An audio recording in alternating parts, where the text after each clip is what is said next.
yang kemarin belum isi data, karena alhamdulillah Pesantren Delik segera punya server, jadi monggo segera diisi, langsung dikumpulkan saja nggak apa-apa. Mungkin bisa dibantu Mas Andri, teman-teman yang belum isi langsung dikumpulkan, jadi nanti nggak lupa untuk isi data. Bagi yang nggak bawa pulpen mungkin bisa dibantu.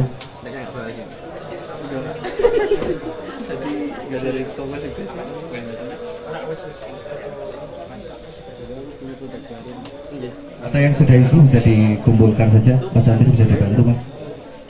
Bagian sini ada nggak? Atau yang belum dapat silakan minta aja.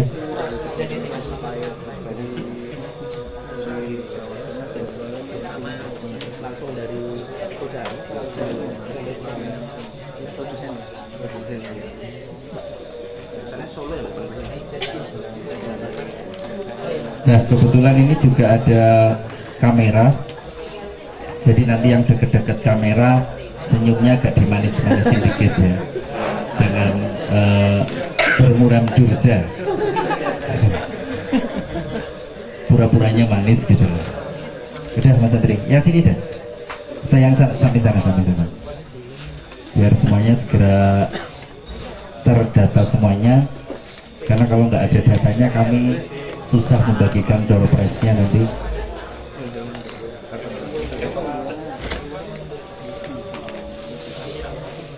Door prize-nya masih brosur sih Mas, belum kulkasnya, masih brosurnya saja.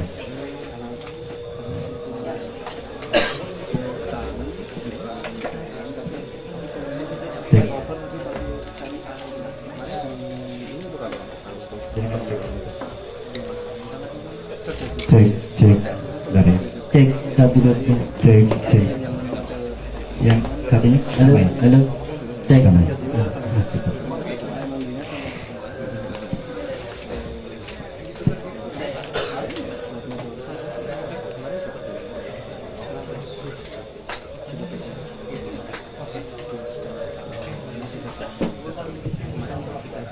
Nah kalau ada teman-teman yang masih jalan ke sini ngabarin mungkin dia nggak tahu dan sebagainya, sebetulnya kan kalau dari atas lewat Turisartika nih, ini sebetulnya berkah malam ini kita jadi tahu jalan masuk kan. Yang kedua tadi lewat kebun, jalannya agak jauh, terus di sana gang berapa ya Mas ya, gang 8 sama 7 itu lewatnya belakang, karena nanti memang kita punya dua jalan, satu dari depan, satunya dari belakang. Jadi pas kesini bawa selingkuhannya terus ketahuan bisa lewat belakang, memang sudah kita buat begitu. Nah kalau yang dari atas mohon doanya, karena nanti mungkin kita sudah bisa lewat jalan mobil ke sana, mungkin nanti itu sudah kita ajukan ke Dinas Perhubungan untuk bisa dilanjutkan aspal itu dari sini sampai atas, dan beberapa tempat di sini bisa kita ambil alih sehingga langsung bisa jadi parkiran untuk dari wilayah sana. Dan untuk yang dari gang 8 juga sangat memungkinkan nantinya, karena kita sudah komunikasi dengan warga untuk pelebaran dan lain sebagainya. Mungkin next nanti kita bisa sampai ke situ. Baik, kita mulai saja acara malam ini. Bismillahirrahmanirrahim. Assalamualaikum warahmatullahi wabarakatuh. Mari kita mulai saja karena waktunya sudah cukup malam. Al-Fatihah.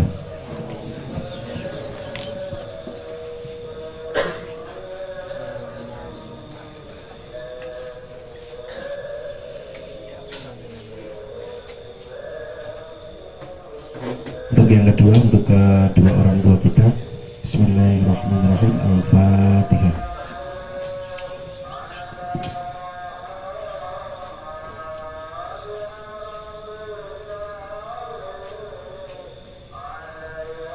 Yang ketiga, untuk saudara, mungkin teman, mungkin sahabat dan lain sebagainya yang hari ini sedang sakit, kita doakan semoga sembuh, diberikan kemudahan semuanya, segera diangkat semua penyakitnya. Bismillahirrahmanirrahim. Al-Fatihah.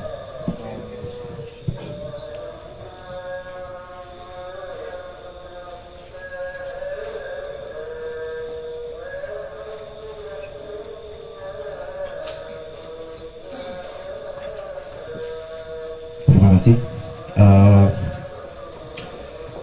Saya ingin tanya dulu, ada yang tadi nggak dapat broadcast SMS atau BBM? Coba angkat tangannya, karena katanya kita dapat kena spam, jadi ada yang beberapa nggak terkirim. Ada? Banyak nggak? Banyak. Masih cukup banyak. Nanti koreksi buat tim media, karena ketika 2 minggu kemarin ternyata banyak SMS yang nggak terkirim atau putus-putus gitu. Ternyata kita ada spam juga, sehingga nanti mungkin kita akan koreksi. Ini kenapa kita selalu update datanya, karena kadang-kadang harus kita ulang begitu untuk update-nya. Nah, tadi di broadcast yang ada kan kita akan melihat tafsir mimpi ya tadi. Tadinya mau tafsir mimpi basah, tapi karena banyak juga yang perempuan, pastinya kita harus sesuaikan lah gitu ya, walaupun ada yang kering, ada yang macam-macam. Ternyata memang dari jenis-jenis mimpi ini kan ada beberapa. Satu, mimpi basah. Kalau yang tadi akhirnya sempat saya update itu, tentunya semua cowok, ada yang belum pernah mimpi basah, teman-teman cowok, berarti memang belum balik. Jadi kalau belum balik pulang saja dulu, ini buat orang-orang yang sudah balik. Di dalam mimpi basah itu kan karena sebetulnya sebuah tanda-tanda balik. Kalau di dalam kedokteran itu emisi nokturnal gitu, jadi kayak semacam orgasme spontan. Saya nggak tahu kalau teman-teman jomblo yang terlalu lama itu terlalu banyak spontannya, jadi akhirnya kan jadi nggak pas. Nah, tentunya tidak hanya mimpi basah, karena juga dalam kedokteran mengenal juga mimpi kering. Apa itu mimpi kering? Mimpi kering adalah mimpi buat orang-orang yang jomblo. Jadi kering banget tetap kan. Terus yang ketiga adalah mimpi becek. Serius ini, benar. Mimpi becek adalah mungkin mimpinya kemarin, tadi pas yang kejebak lewat kebun kan becek kan. Nah itu baru nyata. Tafsirnya begitu. Lalu mimpi basah dan kering. Kalau ini memang secara umum pernah merasakan semua, baik besar kecil, karena pas mimpi basah dan kering ini bukan jenis mimpi, tapi sebetulnya itu jenis kue-kuean lah. Jadi ada kue yang basah, ada yang kering gitu. Nah, malam ini kita akan melihat, karena banyak sekali yang kita sering tafsirkan berbeda. Ketika di patok ular katanya mau dapat punya pacar, padahal bagi yang utang itu tanda-tandanya debt collector mau datang, kan bisa juga. Di patok ayam juga artinya bisa macam-macam begitu. Sampai juga ada yang pernah mimpi di patok gajah, pastinya mati lah ya kalau di patok gajah kan. Mungkin Ustadz bisa memberikan satu pencerahan ke kita. Ternyata dalam Al-Quran tidak hanya yang sering kita kenal adalah tafsir 1000 tafsir mimpi, 1001 tafsir dan lain sebagainya, yang kemudian mengarahnya justru ke hal-hal yang kemudian semi klinik begitu kan. Ada yang menghubung-hubungkan terus kemudian ke secara umumnya itu menjadi tidak masuk akal, karena sebetulnya dalam apa yang perlu kita tahu kan, apakah Rasulullah atau juga nabi-nabi sebelumnya mimpi. Dan ternyata dalam Al-Quran pun kan ada, sehingga berarti kita perlu tahu bahwa salah satu turunnya petunjuk dan lain sebagainya pun salah satunya lewat mimpi. Berarti ada mimpi yang betul-betul berkualitas, dan ada juga yang itu hanya sekedar bunga tidur. Mungkin juga ada mimpi yang itu hanya sekedar sampah saja, juga bisa. Artinya ada beberapa grade jenis mimpi yang kemudian harus perlu kita tahu malam ini. Monggo. Bismillahirrahmanirrahim. Assalamualaikum warahmatullahi wabarakatuh. Sebelum bercerita tentang mimpi, pastikan Anda datang ke sini tidak mimpi. Ciwit, cupit sendiri-sendiri. Sebelum saya menerangkan tentang masalah mimpi, saya masih ingat dulu ketika masih di Radio Dais itu ya, ada beberapa kali saya menerangkan tentang masalah tafsir mimpi. Ini animunya cukup banyak, tapi akhir-akhir dikira itu saya dukun. Nah, repot malah. Padahal kan lumayan itu kan. Banyak kan dukun-dukun sabul sekarang ini. Berapa kosong tadi? 2-0 ya, tenang aja. nanti jadi 20%. Sebelum saya cerita tentang masalah mimpi, saya akan cerita tentang sesuatu yang sangat menyentuh. Cerita ini cerita benar-benar menyentuh. Sebut saja namanya Nina. Begitu. Ini cerita yang sangat-sangat menyentuh. Nina itu sebelum tidur dia punya kucing. Disentuh itu kucing. Atasnya, makin kucing itu makin tidur makin disentuh gitu. Bawahnya juga disentuh. Depannya itu yang bagian kepalanya kucing itu disentuh. Pokoknya Nina itu menyentuh banget. Nah itulah cerita yang menyentuh. Akhirnya Ninanya bubuk ya. Iya. Ayo. Nah, mimpi ya. Mimpi itu sebenarnya tadi saya sudah bilang sama Mas Iwan bahwa Mas kali ini saya agak dalil. Ojo nanti jadi nggak nongkrong tobat kalau begitu. Nanti jadi nongkrong dalil ya. Sudahlah Mas. Baik, nanti kalau ini masuk ke YouTube berarti nanti dalilnya ada di tulisan gitu ya. Langsung saja. Mimpi itu dibagi menjadi 3. Yang pertama mimpi yang tidak butuh penafsiran karena jelas benarnya. Yang nomor 2 mimpi yang tidak butuh penafsiran karena jelas salahnya.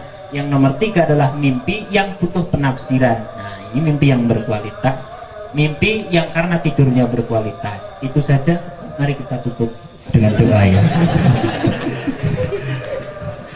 Yang pertama ya, mimpinya orang yang tidak butuh ditafsiri karena itu jelas benarnya, yaitu mimpinya manusia yang ketemu sama Rasulullah SAW.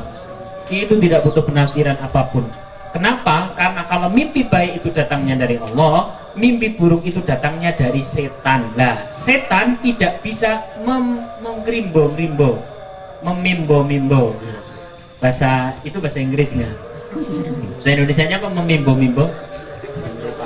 Menyerupai Nabi. Nabi tidak bisa diserupai oleh apapun makhluk di seluruh dunia ini. Jadi kalau ada orang tidur lalu dia bertemu dengan Rasulullah itu memang asli benarnya. Dan tidak mungkin orang ketemu Rasulullah itu kok orang sembarangan. Bisa disimpulkan orang baik belum tentu ketemu Rasulullah saat mimpi, tapi kalau ada orang mimpi ketemu Rasulullah dipastikan ini orang baik. Dibaleni mana coba? Ya pokoknya itu. Itu. Nah itu. Lah nanti saya akan terangkan satu persatu. Saya akan secara global dulu. Itu mimpi yang jelas benar yang tidak butuh penafsiran. Nomor 2 adalah mimpi yang jelas salahnya. Mimpi yang jelas salahnya sehingga tidak butuh penafsiran juga. Kenapa? Karena jelas salahnya. Itu adalah mimpinya orang yang merupakan mimpi-mimpi bawaan lamunan, mimpi-mimpi bawaan pikiran, mimpi-mimpi bawaan ini itu dan sebagainya. Salah satu teman kita pernah melakukan itu ya. Ada sebuah mimpi, jadi ya anak santren delik begitulah, cowok ganteng, gagah, pinter, brengosen, tapi ngomongnya Nah dia bermimpi tamat ngomong orang dan wah aku mimpi cuma ada pual senang lain apa tuh jangan kan sering dalam kajian-kajiannya berkata akan ada orang yang ketika di dunia ini memang ditakdirkan sebagai jomblo, maka pasti atas kesabarannya ini nanti di akhirat akan mendapatkan banyak bidadari ya, silakan diamini bagi yang pengen ini. Kan lumayan 70 daripada di dunia 1. Nah syarat untuk masuk ke surga cuma 1. Pertama adalah mati. Silakan.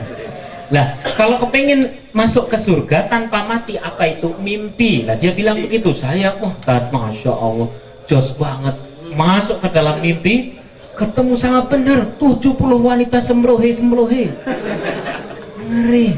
Tapi aku susah ora karena kok susah piye? Jane aku wae mau ngundang-undang aku kan piye? Lah kalau dalam mimpi mosok ngundang-undang jenengan to, Dad? Ini suruh tok mampu ngapa iki, Mas? Pemanasan. Lah kenapa kok malah susah? Kan bisa milih salah satunya. Enggak. Saya sebenarnya sangat pingin banget yang A itu kayak artis Azhari. Siapa namanya Pak? Pokoknya itulah artis-artis, yang kedua kayak artis, yang ketiga kayak artis. Wah, oh semuanya seperti artis, semua cantik-cantik semua dan tidak pakai pakaian tatu. Aku orang bayangke. Langsung pengen ngerasa ke. Cuman Cuman saya bilang begini, tapi aku susah nih kono ngimpi. Lah susah kenapa? Iya, susah kenapa mas? Iya saya susah banget. Lah memang susah kenapa? Jelas-jelas di depan mata. Bisa kan langsung dan sebagainya. Bisa, cuman pas di dalam mimpi saya juga menjadi wanita. Gagal akhirnya. Tadi kan ada. Nah ini nomor 2 adalah mimpi-mimpi yang tidak butuh penafsiran. Pasti gombal Karena ya. pasti salahnya. Lalu kalau secara ilmiah, baik kita guyon masuk ilmiah, guyon masuk ilmiah. Kita tahu bahwa mimpi adalah satu pintu dari 40 pintu kenabian. Wakilah 70 pintu kenabian, ada yang mengatakan 80 pintu kenabian. Maksudnya apa? Maksudnya Nabi adalah manusia yang paling beriman. Lalu manusia yang paling beriman itu mendapatkan petunjuk bernama wahyu, salah satunya melalui mimpi. Lalu kalau ada orang yang mempunyai chemistry, mempunyai keserupaan dengan Nabi minimal dalam hal beriman dan bertakwa, lalu kok dia bermimpi, maka mimpi ini merupakan mimpi yang bisa dipertanggungjawabkan.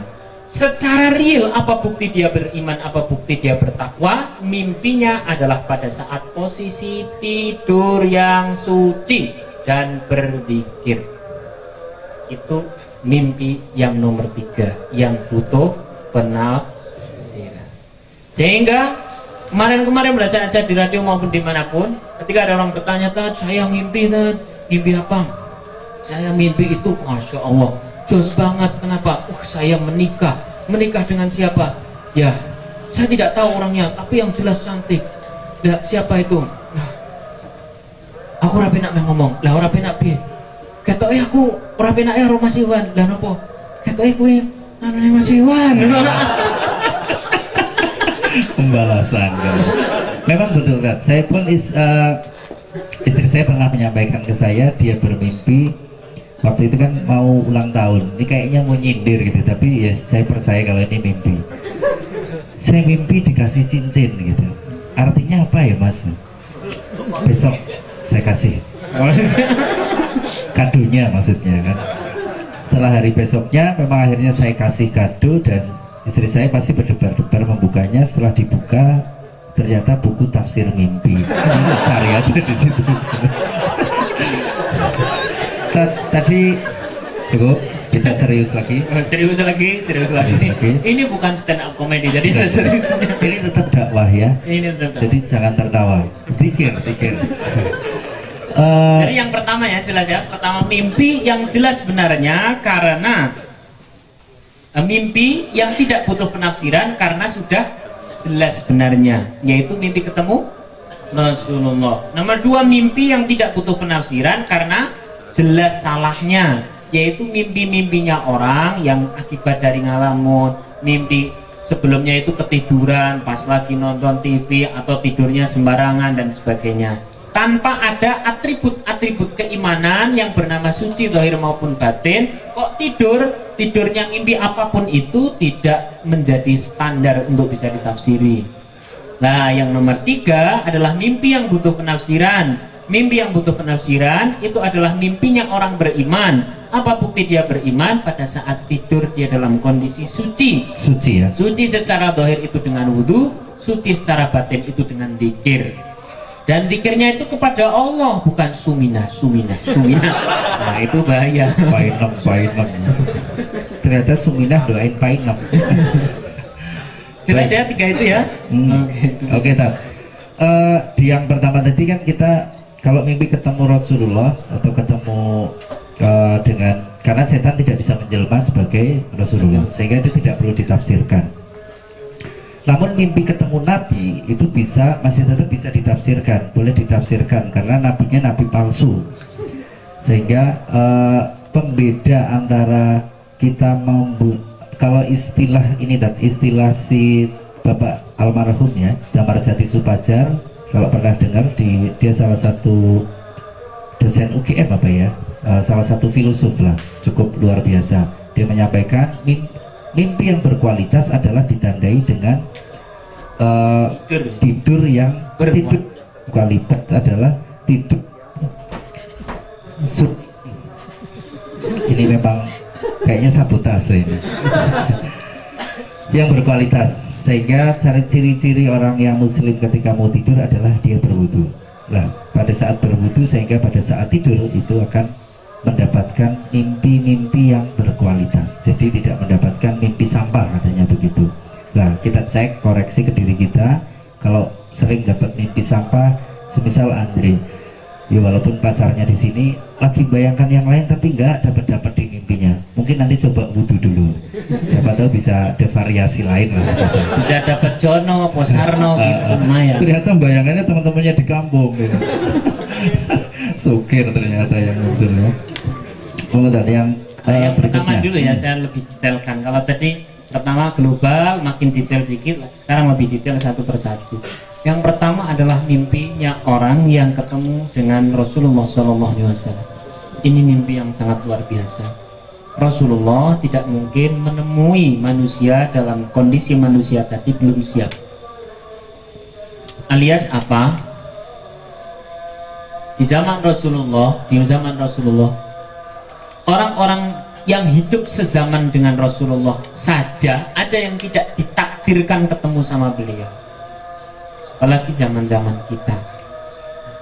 Di zaman-zaman kita ini tentu orang yang ketemu sama Rasulullah mempunyai satu indikasi dia kecintaan kepada Rasulullah, sangat dalam kecintaan yang di atas rata-rata, level tinggi. Apa bukti cinta Rasulullah? Cinta seseorang kepada Rasulullah, satu, secara lisan bersolawat, sering-seringlah baca solawat. Yang nomor dua, ketika mau melakukan apa-apa cukup tanyakan, wong ini ki Rasulullah nglakoni apa ora ya?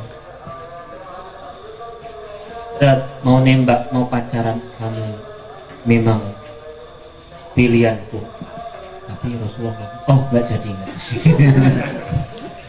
Ternyata Rasulullah adalah langsung menikah, tidak nembak duluan itu dia. Malah ditembak. Nah, banyak hal. Jadi cuma dua itu Dok. Sering bersolawat, lalu apa saja yang kita lakukan, tanyakan apakah Rasulullah melakukan. Kalau ternyata kita kok kesulitan, tanyakan kepada yang paham. Kalau ternyata yang paham itu kok terjadi perbedaan pendapat, misalkan sekarang ini kan Islam terjadi banyak sekali perbedaan pendapat, betul nggak? Rasulullah itu terjadi banyak perbedaan pendapat, zaman Rasulullah sudah ada, tapi Rasulullah adalah manusia yang menjadi pendamai dari sekian banyak perbedaan yang datang pada zamannya. Lalu jangan mengatakan seperti Rasulullah apabila ada perbedaan pendapat kok menyalah-nyalahkan atau menghujat yang lain, menuding yang lain, merendahkan yang lain. Gak mungkin ketemu Rasulullah walaupun bajunya ala Rasulullah. Ada beberapa teman yang berkata, loh ini baju yang dipakai Rasulullah, demikian dan sebagainya dan sebagainya.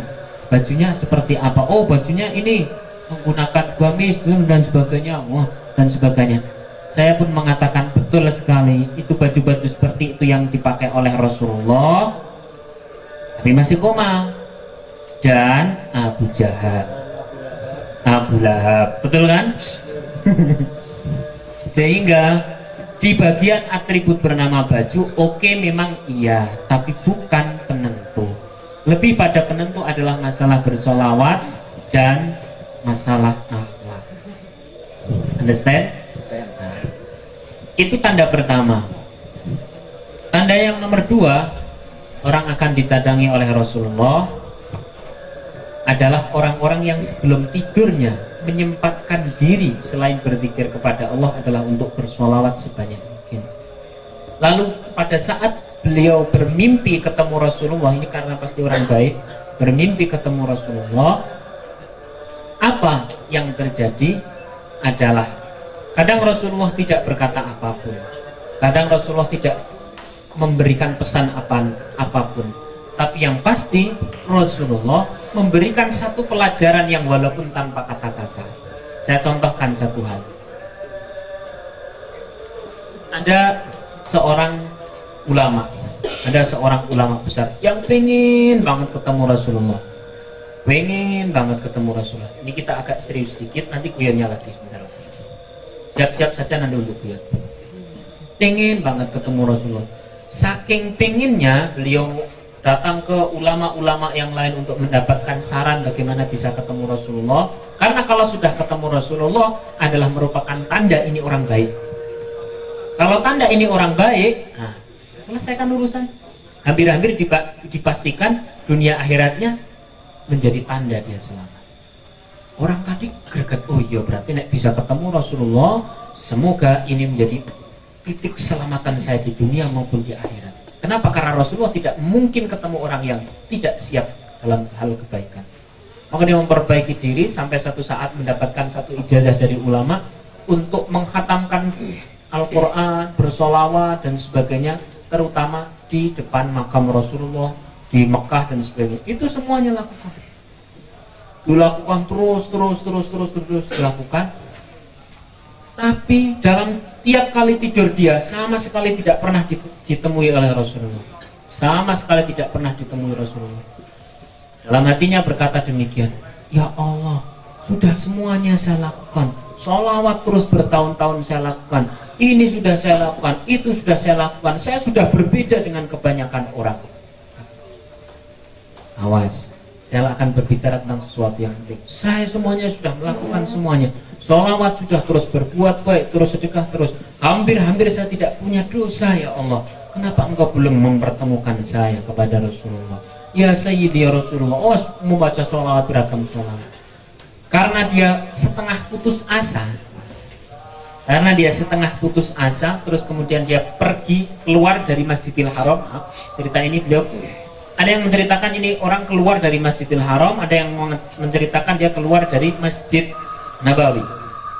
Keluar ya. Begitu keluar, hatinya bilang demikian.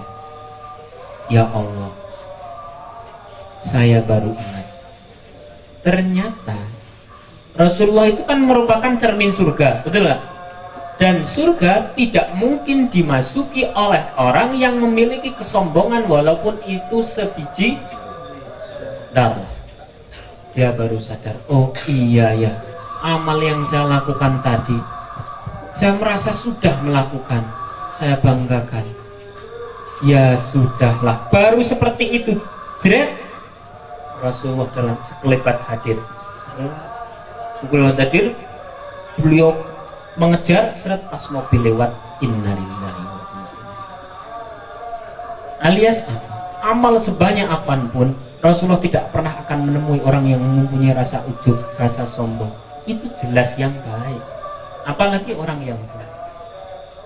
Maka standar ini menjadi standar sangat luar biasa apabila manusia bisa ketemu Rasulullah.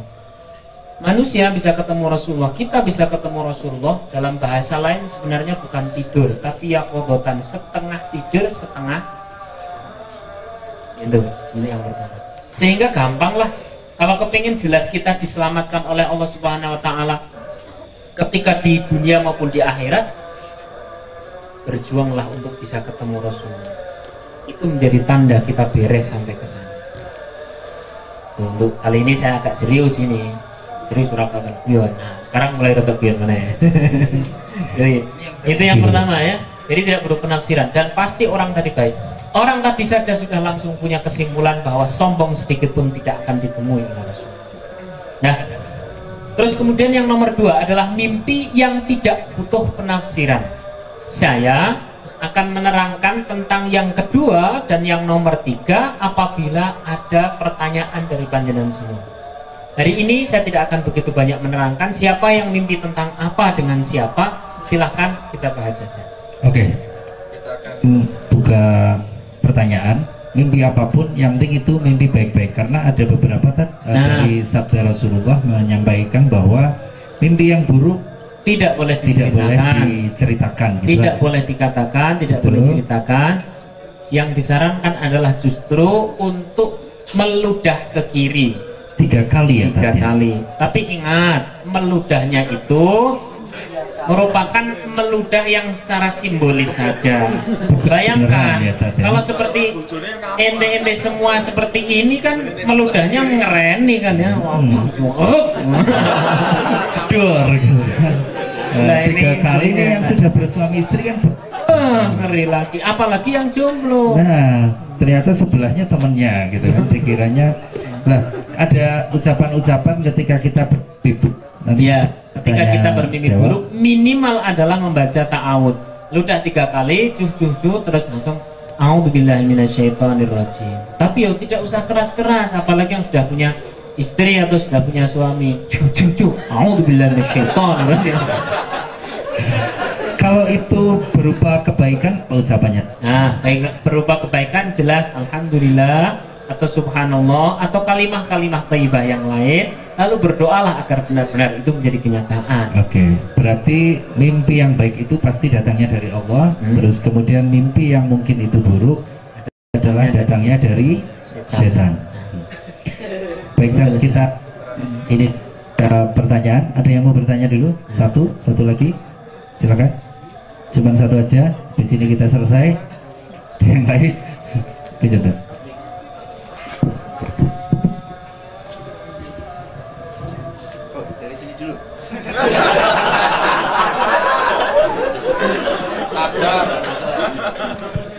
Assalamualaikum warahmatullahi wabarakatuh. Nama saya Gunawan. Ini Ustaz, saya dari kecil sampai hari ini saya berulang kali pernah bermimpi ini. Yaitu saya pernah bermimpi Mimpi hidup. Gitu. Ya, saya pernah bermimpi terbang, Ustaz. Ya. Lihat belakangnya. Ya, jadi ketika saya habis tidur kemudian saya mimpi terbang, paginya saya pasti senang. Apapun ini paginya saya pasti senang. Artinya kemudian saya ingin mengulangi lagi.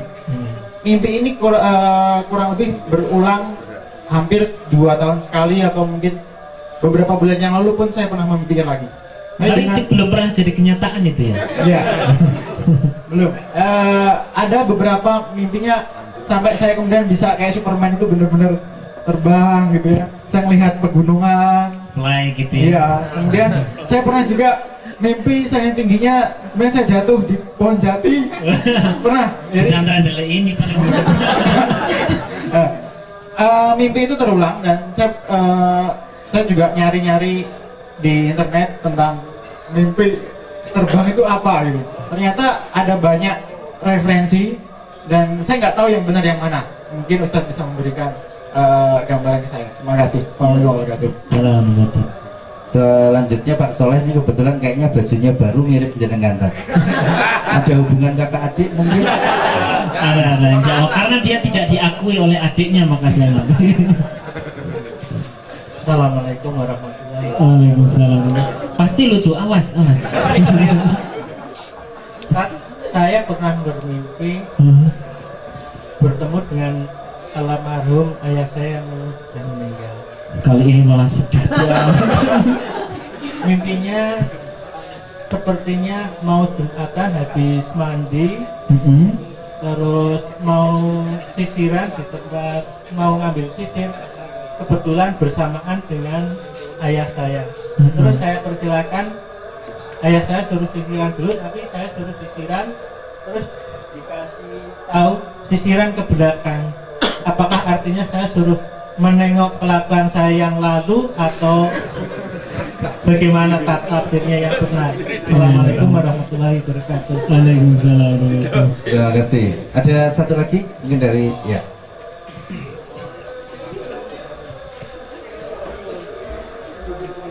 Assalamualaikum warahmatullahi wabarakatuh. Waalaikumsalam. Mimpi menikah ya. Dan alhamdulillah sudah. Ya sudah. Waalaikumsalam warahmatullahi wabarakatuh. Perkenalkan, nama saya Sabrika. Ini saya tuh memang waktu dulu mungkin udah beberapa tahun yang lalu itu pernah ngimpi. Saya pernah ngimpi kayak berada di makam, terus didatengin orang-orang Arab tinggi-tinggi besar-besar gitu. Terus saya nanya, itu tuh makamnya siapa? Dan memang mereka bilangnya tuh katanya makamnya Nabi Muhammad. Nah, tapi bentuknya tuh reot dan kayu-kayu. Waktu itu sampai saya bingung kan tanya, sampai buka Google bingung nggak ada artinya, sampai saya update status Facebook juga tanya apa itu artinya gitu kan, pada komennya, wah kamu tuh harus tobat, wah kamu tuh harus berjilbab. Soalnya waktu itu memang saya belum pakai jilbab, jadi sampai bingung juga sampai sekarang apa itu artinya gitu loh. Terus yang kedua, beberapa kali saya juga sering mimpi didatengin almarhum nenek saya. Nah beberapa kali, nah waktu itu mimpinya nenek saya tuh minta makan terus gitu. Terus saya tanya mama saya, katanya, wah kamu tuh berarti nggak doain, kamu nggak ngirimin tahlil buat nenek, itu kelupaan. Oh iya, ternyata memang saya kelupaan nggak ngirimin gitu. Itu aja Tat. Itu apa artinya kalau orang yang sudah meninggal tuh bisa komunikasi ke kita lewat mimpi gitu. Itu aja Tat. Assalamualaikum warahmatullahi wabarakatuh. Waalaikumsalam. Terima kasih. Berarti kalau tadi yang di kuburan mungkin itu malaikat Israel mungkin. Makanya dari sini baunya sudah bau tanah ya.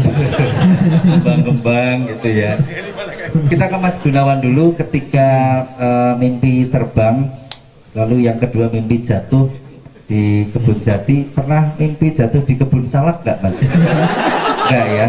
Ya moga-moga jangan sampai lah. Di kebun ciplukan juga bisa ya. Mimpi terbang itu sebetulnya ada atau itu memang betul-betul ada tafsirnya Tad? Ya. Kalau tapi kita lihat dari struktur jenis-jenis mimpi tadi, kita kembalikan ke ilmiahnya. Kita urutkan dulu ya. Satu hal yang paling harus saya pertanyakan adalah mimpi panjenengan semuanya tadi, inti semuanya tadi itu dalam sebuah kondisi tidur yang bagaimana? Tidur yang suci zahir batin, Mas Gunawan? Sakit nggak tuh itu? Nggak tahu Ustaz. Jadi itu beberapa kali saja. Artinya saya juga nggak tahu apakah kadang-kadang juga cuma jarang wudhu memang. Ya. Waktu itu sudah bisa wudhu atau belum? Ya, oke. Sebenarnya wudhu itu bagian ya, wudhu itu merupakan bagian dari proses manusia mensucikan diri. Tapi yang paling substansi adalah manusia dalam kondisi dia tidak berdosa. Paling suci yang hakiki ya. Itu suci yang hakiki. Terus kemudian wudhu itu merupakan bagian cara mensucikan.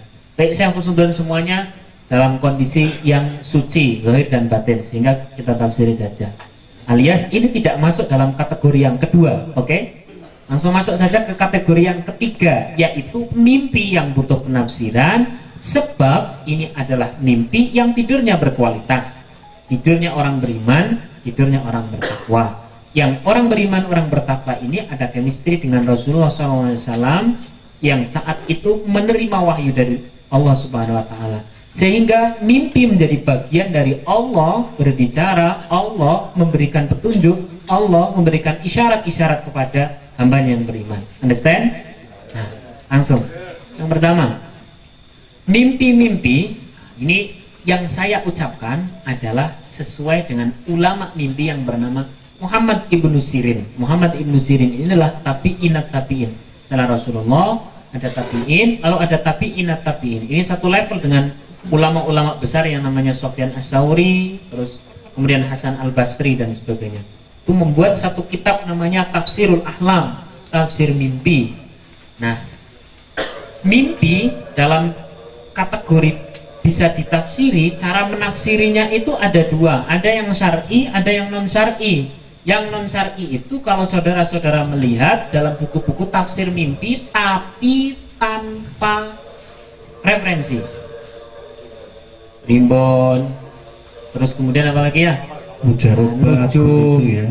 Mujarobat, terus kemudian yang lain-lain itu yang tidak syar'i. Biasanya di sana mengada-ada, wah macam-macam dan divariasikan. Anda akan diangkat derajatnya, wah diangkat setinggi-tingginya, lalu terus kemudian dijatuhkan di kebun jati. Kayak gitu. Nah, itu tidak akan kita bahas. Yang mau kita bahas adalah mimpi yang sesuai syariat. Yang sesuai syariat ini saya ada standarnya, yaitu namanya Ibnu Sirin. Ini memang seorang ulama ahli mimpi. Nanti googling semuanya. Tahu siapa itu Ibnu Sirin, nanti kita akan kelihatan, oh ini ternyata orang luar biasa. Tapi belakangnya jangan ditambahi sungkar kan, nanti jadi Ibnu Sirin sungkar. Nek Mas Iwan biasanya dihilangkan N-nya, Siri ya. Dari Siri Tauladan beliau. Lanjut. Kali ini saya tidak membahas itu. Nanti setelah ini. Ibnu Sirin, agak ilmiah ya. Nah, Ibnu Sirin ini mengarang satu kitab bernama Tafsirul Ahlam ya, yang standar-standarnya dari Quran dan hadis. Dari mana itu ada banyak-banyak ayat-ayat yang menginspirasi tentang Ibnu Sirin. Salah satu contohnya adalah tafsir-tafsir tentang mimpi-mimpinya nabi-nabi terdahulu seperti Nabi Nuh. Seperti mimpinya Nabi Yusuf yang paling jelas. Nabi Yusuf kan pernah. Seperti mimpinya Nabi Ibrahim dan sebagainya. Lalu ada beberapa yang sudah secara tekstual Rasulullah SAW menerangkan bahwa orang mimpi minum susu berarti minum susu air putih orang susu orang berarti ngelak gitu ya tadi. Itu tingkat keagamaannya menuju pada perbaikan dan kayak gitu sudah ada. Kapan-kapan daripada saya nerangkan satu persatu mending tak kopikan bagikan itu jelas. Nah, yang tidak ada dalam standar secara tekstual dalam hadis dan dalam Al-Quran, secara tekstual, maka tetap mengacu pada Quran dan hadis secara kontekstual. Apa itu? Begini contohnya. Orang mimpi ketemu atau orang mimpi naik kuda. Tinggal lihat dalam Al-Quran, kuda merupakan simbol apa? Ternyata kudanya kuda hitam, perkasa dan sebagainya. Dilihat dalam Al-Quran berbicara tentang kuda, ini adalah merupakan simbol kemegahan, keagungan, kemenangan dan sebagainya. Berarti orang yang tadi malam mimpi ketemu atau naik kuda, dia akan mendapati itu. Tapi kalau kuda-kudaan kan, nah itu lain. Itu lain. Tidak ada dalam sebuah mimpi yang baik alias mimpi yang diawali oleh tidur yang berzikir di sana kok mimpi buruk. Misalkan mimpi buruk di sana itu adalah yang disebut mimpi buruk adalah satu, mimpi yang menakutkan, dua, mimpi yang mengajak kita jauh dari Allah, tiga, mimpi-mimpi yang di sana terjadi kemaksiatan. Itulah namanya mimpi buruk. Atau dewi. Bisa diulangi lagi kan? Nah, mimpi-mimpi buruk itu adalah pertama, mimpi yang menakutkan. Nomor dua, mimpi yang menjauhkan diri kita pada Allah. Nomor tiga, mimpi yang di sana justru terjadi kemaksiatan. Jadi kalau ada orang bilang demikian, aku pengen mimpi sekarang sopok karokai. Terus kemudian ada kan wiridan untuk bisa ketemu sama si adalah mimpi. Di sana melakukan A, B, C, D, E, F, G sampai Z ketemu. Ada, tapi tidak akan saya katakan di sini. Karek wani piro. Di perdukunan biasanya kan ya itu di seperti perdukunan. itu. Di perdukunan saya kepingin ngimpi ketemu sama mantan pacar saya. Di sana saya akan beginikan. Kenapa? Karena saya urung kelakon. Misalkan, bisa itu ajaran-ajaran para dukun. Ini langsung masuk ke mimpi buruk. Mimpi-mimpi yang di sana manusia bermaksiat. Mimpi-mimpi yang di sana ada ketakutan. Mimpi-mimpi yang di sana justru menjauhkan manusia dari Allah. Dan itulah mimpi buruk. Kemudian masuk ke mimpinya Mas Gunawan. Apabila syarat-syarat tidurnya tepat, tinggal kita standarkan di dalam Al-Quran bahwa orang terbang itu seperti apa. Ada nggak di dalam Al-Quran masalah manusia terbang? Ada kan? Nah, Rasulullah pernah, Nabi Isa pernah, dan itu semuanya ternyata bagian dari cara Allah mengangkat, bagian dari cara Allah membersihkan. Betul kan? Pernah kan? Sudah pernah. Itu jelas ya. Jadi Allah kepingin mengangkat derajat Mas Gun, Allah kepingin membersihkan kehidupan. Oke, amin Allahumma. Salah satunya sudah masuk ke kampung Pak. Nah, gitu oke. Kemudian tentang Pak Soleh. Pak Soleh, bagaimanapun apapun mimpi panjenengan Pak Soleh tetap soleh. Amin. Amin Pak Soleh. Tidak akan berubah jadi pipa hijau lah ya. Berubah jadi Parno. Tidak akan berubah jadi Borno. Mimpinya saya di tempat persolatan, habis sholat tahajud tertidur di situ. Wah, keren banget ini. Itu tahajud yang pertama dan terakhir tuh.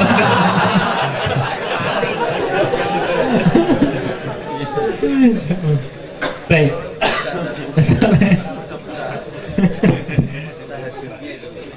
Oh, tahajudnya mimpi Pak ya. Jadi pas mau tidur terus ketiduran mimpi tahajud. Jadi mimpi tahajud, dalam mimpi tahajud mimpi ketemu almarhum gitu. Nah, mimpi tahajud. Nah, pas tahajud itu ketiduran. Dalam itu ya, mimpi. Betul. Mimpi dalam mimpi gitu ya.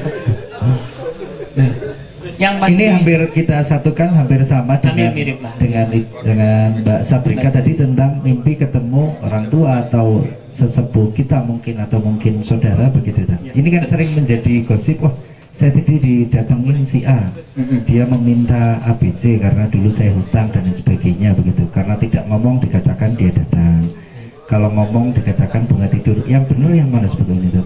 Masukkan dulu ke kategori pertama, tidak masuk jelas, bukan ditemui oleh orang yang sudah meninggal bernama Rasulullah, kan bukan, tidak masuk ke kategori pertama.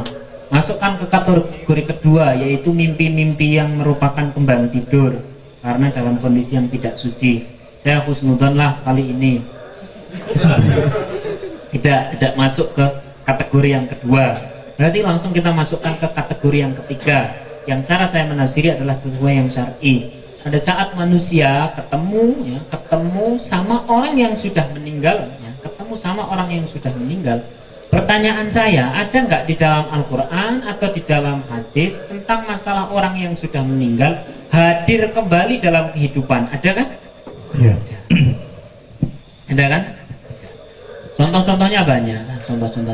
Nah, itu merupakan apa ya, bahasa sing paling penak, pesan-pesan tentang orang tua pada hal-hal yang di dalam diri kita yang mungkin terlalu akut, kita tidak bisa dinasihati oleh orang yang masih hidup, maka didatangi orang yang sudah meninggal.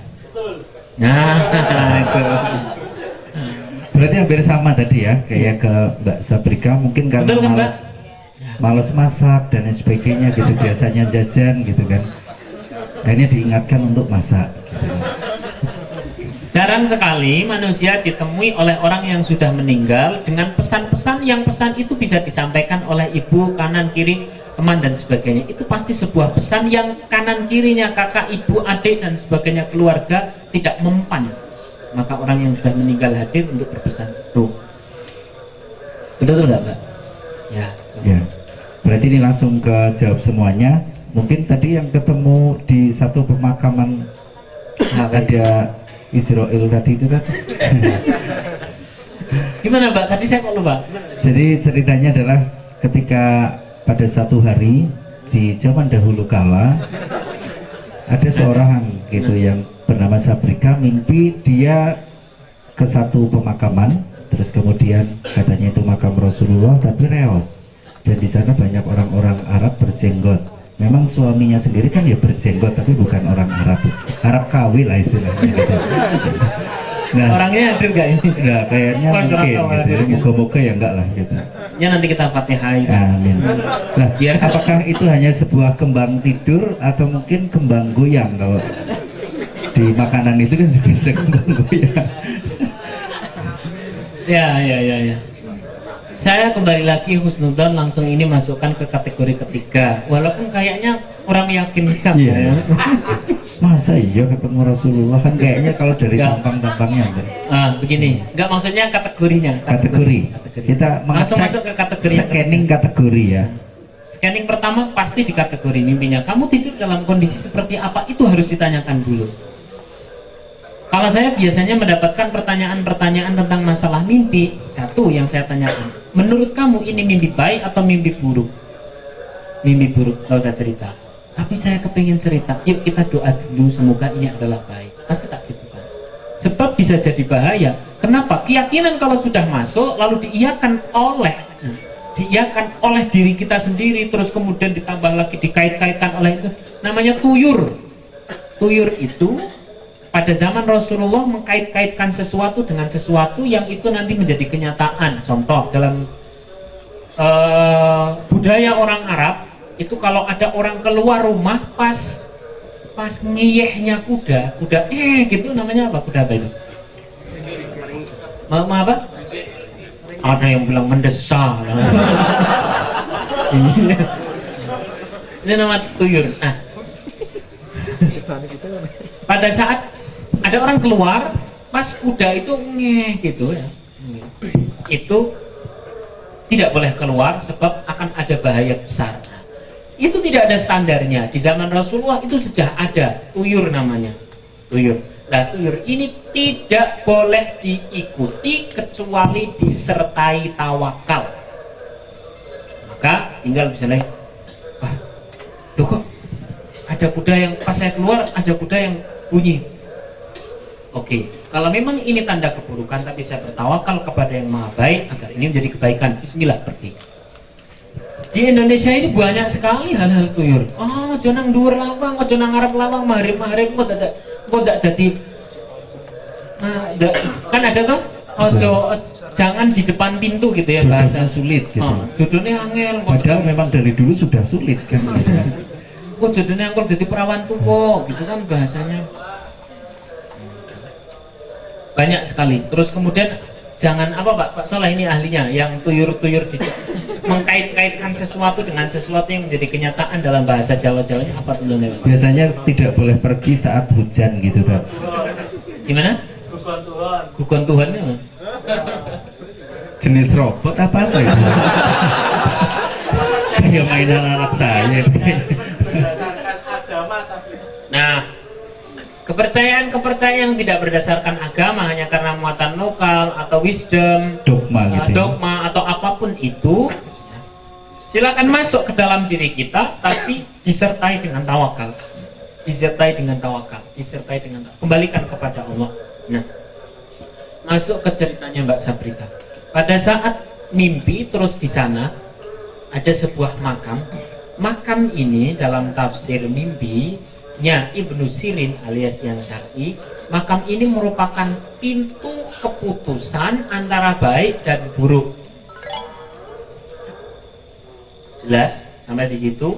Lalu di makam itu terjadi apa? Itu merupakan kelanjutan dari keputusan tadi. Ternyata yang dimimpikan oleh Mbak Sabrika adalah makam Rasulullah. Berarti itu baik. Tapi masa iya sih makam Rasulullah sedemikian jelek? Berarti ada pesan bahwa Mbak Sabrika ada hal-hal hubungan jelek antara dirinya dengan Rasulullah. Apakah itu kurang sholawat atau baru saja melakukan sesuatu yang tidak disukai Rasulullah? Tapi pada kesimpulannya itu kan betul lah. Tapi pada kesimpulannya berarti Rasulullah punya perhatian. Lumayan kan?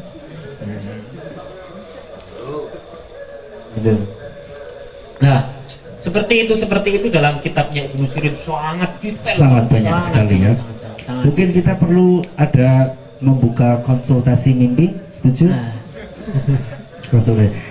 Tentang tuyur tadi, ini kan banyak persepsi-persepsi di masyarakat. Biasanya tentang baik itu tahayul, ada yang menyebutnya begitu, tapi itu biasanya juga budaya masyarakat yang sudah sejak kecil ada, kayak makan di depan pintu segala macam begitu, terus kemudian tidak boleh duduk di bantal segala macam, yang kemudian jadi A, B, C segala macam begitu. Makan di kasur gitu, apalagi makan kasur, makan bantal. Di TV kan dari dulu sudah sering diputar tentang tuyur dan Mbak Yur. Serius. Menghilangkan persepsi tentang tuyur ini kan tidak mudah, karena banyak sekali sampai ke orang-orang tua kita di sekitaran kita kan masih banyak tentang persepsi-persepsi seperti itu. Contohnya sebetulnya banyak sekali. Nah, ada nggak kiat untuk bagaimana kita menghancurkan persepsi itu, karena itu tidak mudah, karena sudah itu kuat ya? Sangat kuat sekali. Kuat, ya? Dan ini kan membahayakan karena banyak hal-hal yang terus kemudian merugikan, menggeser tauhid. Yang pertama harus kita pahami bahwa aturan-aturan tadi, local wisdom tadi, kearifan lokal yang berkata bahwa maghrib jangan keluar rumah, sanding kala begitu. Ingatkan kata-kata orang tua seperti itu, sanding kala. Terus apa lagi Mas Rian? Kan banyak ya kayak gitu itulah, banyak sekali.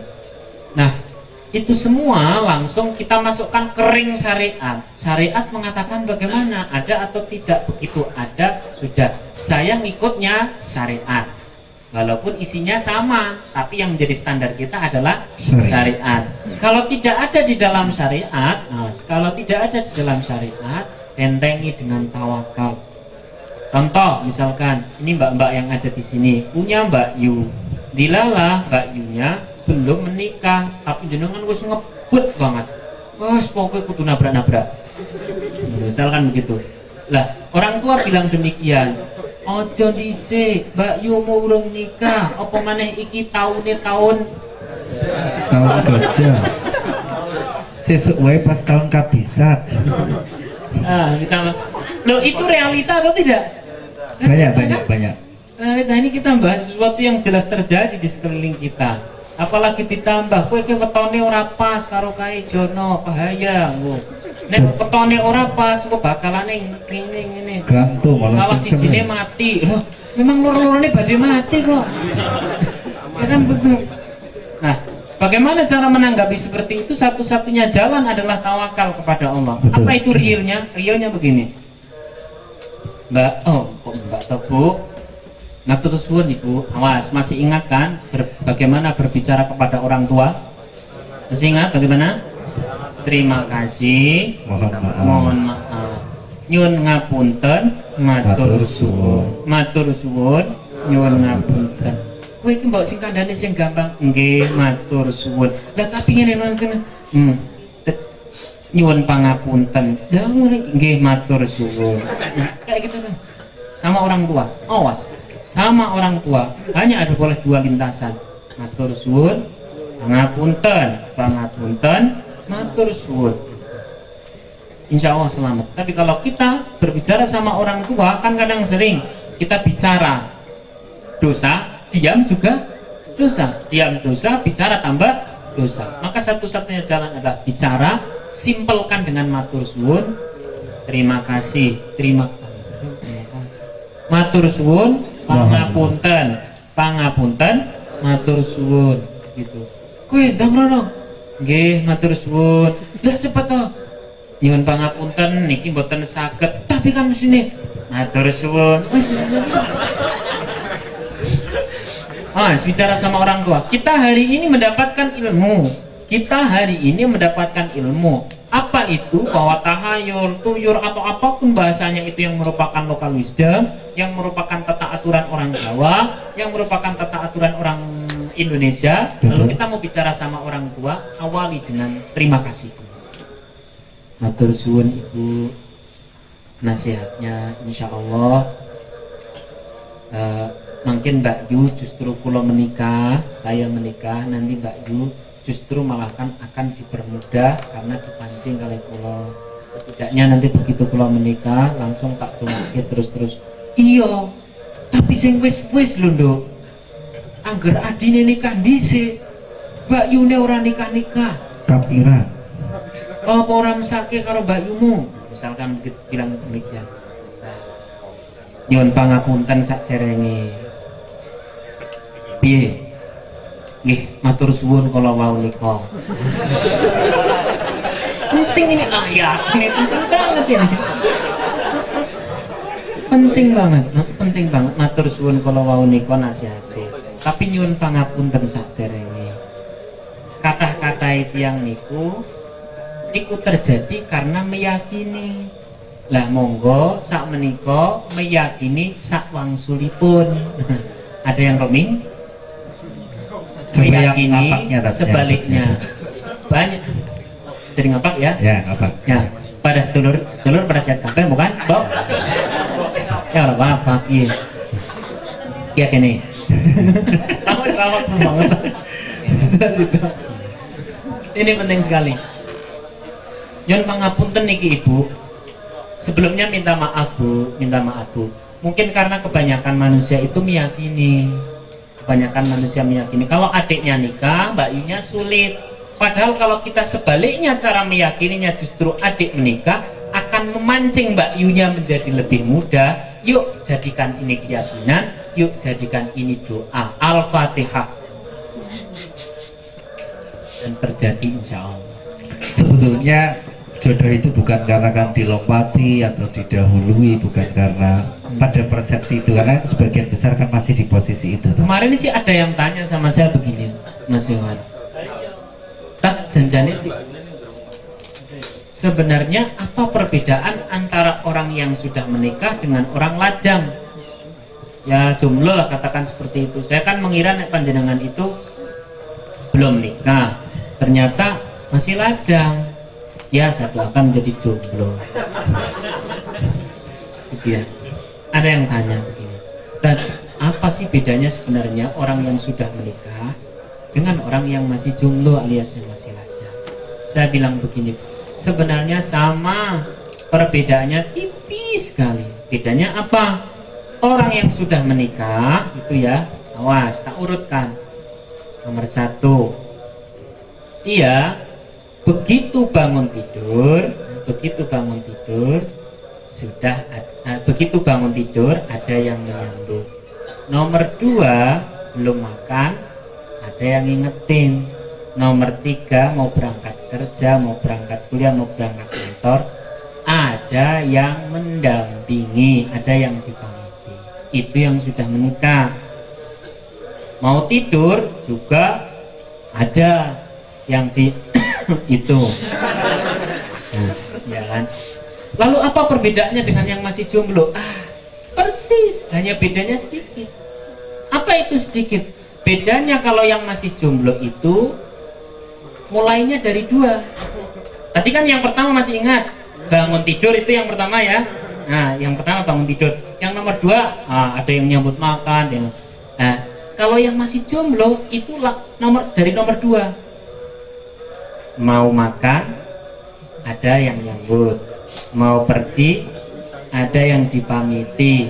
Belum makan, ada yang bertanya. Pas mau tidur, ada yang itu. Baru nomor 1, ternyata bangun tidur alias jadi perbedaannya cuma sedikit kan? Cuman angkanya saja diubah. Ono sing ngrung paham lho Mas. Memang jomblo itu penyakitnya begitu.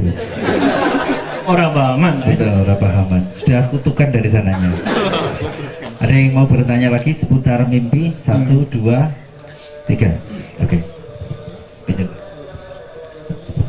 Baik, mungkin yang Putri, kita banyak-banyak bertanya karena ini pengalamannya dari mimpi dulu. Terima kasih. Assalamualaikum warahmatullahi wabarakatuh. Kali ini saya bukan menanyakan saya mimpi apa, tapi saya lebih mau menanyakan mengenai, saya pernah mendengarkan suatu tausiah Karom Ustaz Abdi Maki mengenai mimpi juga. Mimpinya seseorang yang bisa dipercaya. Dia bilang mimpinya seorang yang bisa dipercaya itu salah satunya orang yang berkecukupan, pas-pasan. Nah, itu yang saya sekarang masih belum ngerti. Pas-pasan seperti apa, yang kecukupan seperti apa dalam kehidupannya. Itu bisa dijadikan acuan juga. Mungkin Ustaz bisa menambahkan. Terima kasih. Waalaikumsalam warahmatullahi wabarakatuh. Assalamualaikum. Satu lagi yang siapa lagi tadi? Yang mana? Mas Andi sama Sanai.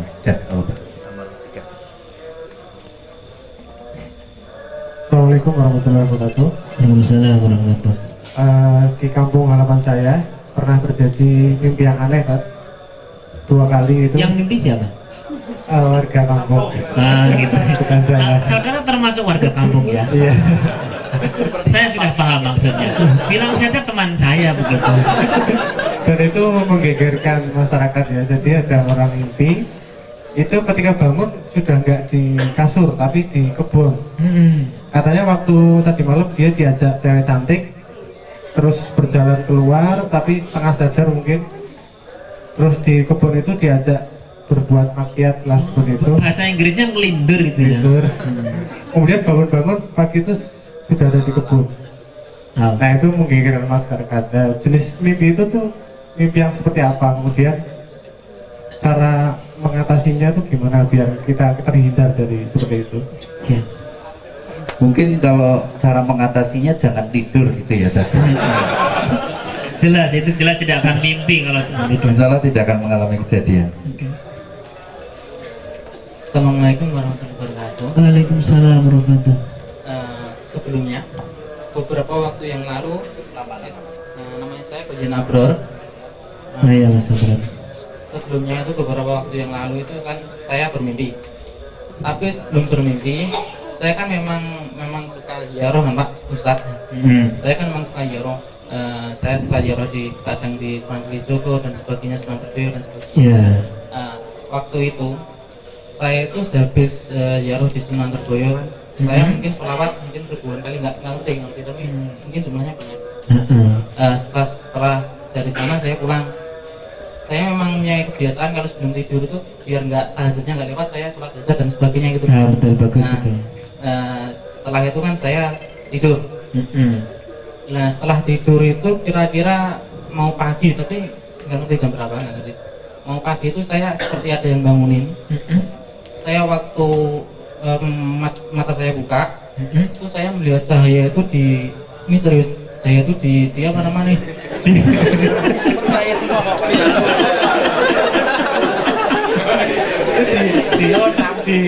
Di sini loh, pokok di lampu itu. Nah, saya posisi saya tidur.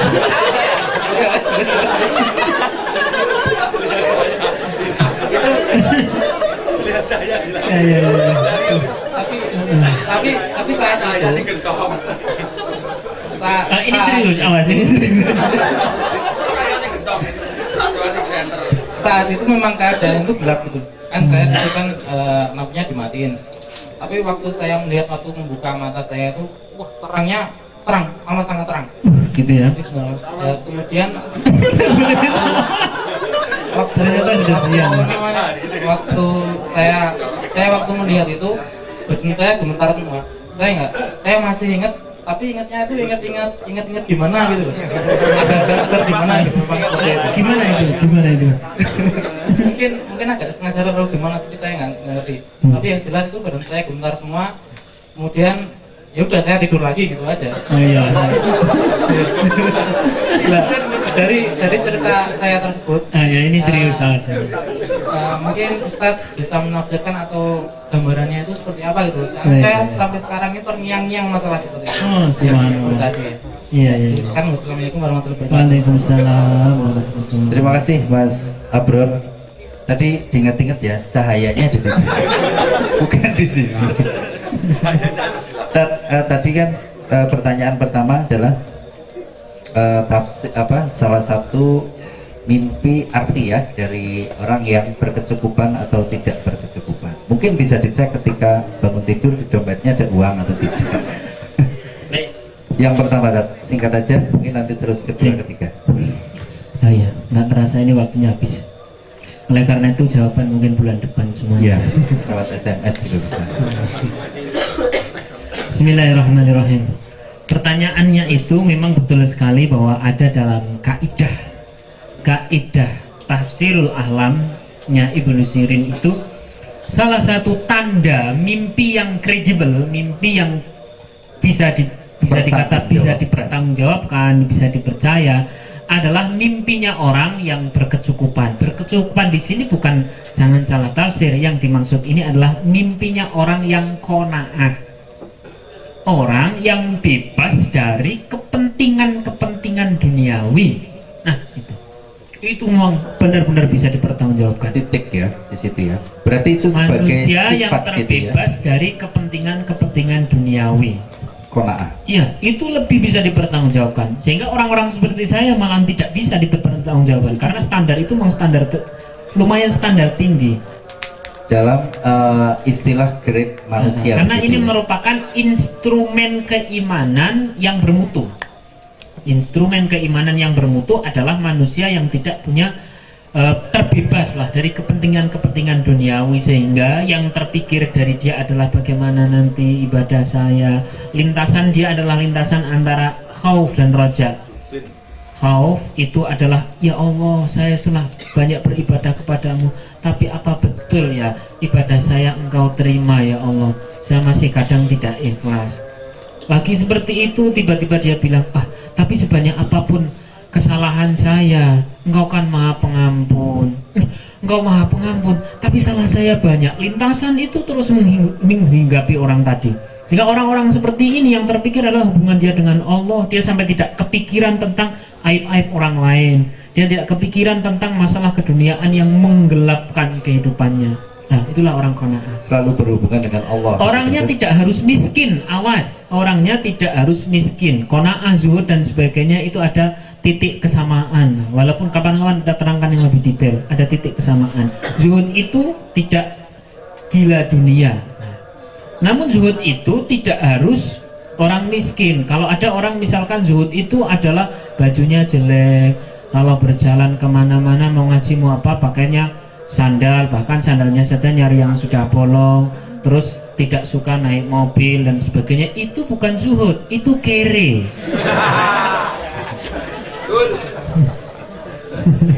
Itu bukan dalam rangka harus meninggalkan bentuk-bentuk simbol keduniawian. Betul sekali. Nyata-nyata ada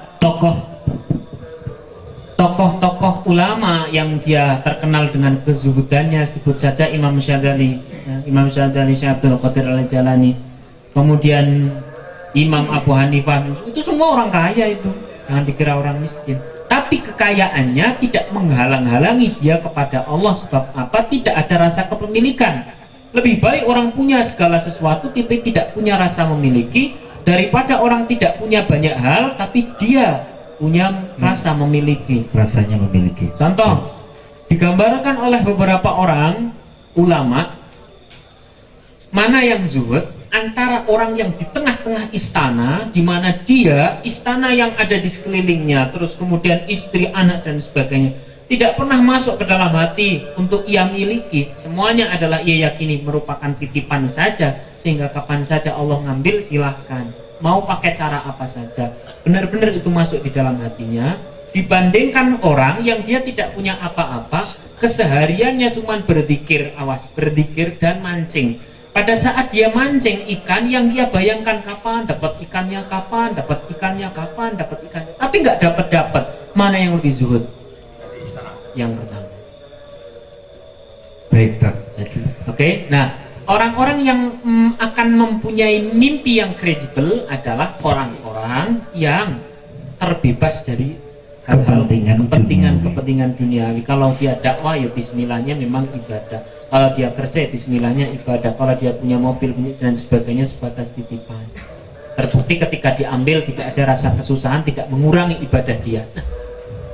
Termasuk istri juga titipan. Betul, titipan. Kalau titipan apakah boleh dikembalikan?